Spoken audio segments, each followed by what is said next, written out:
Kim Chiu, may mensahe para sa isang nakaraan.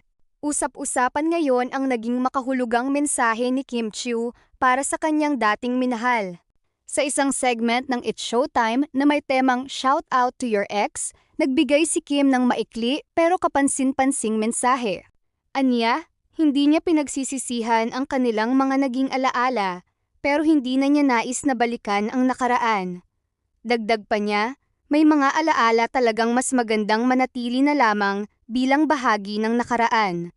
Marami tuloy ang napaisip kung sino ang tinutukoy ni Kim, pero mahalagang tandaan na hindi niya binanggit ang pangalan ng kanyang dating karelasyon. Kaya naman nagbigay ito ng iba't ibang reaksyon mula sa mga manonood at tagahanga.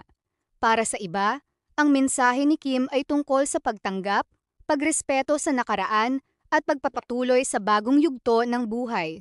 Sa huli, mas pinili ni Kim na wag nang magbigay ng karagdagang detalye. Kayo, ano ang masasabi ninyo sa makahulugang mensahe ni Kim?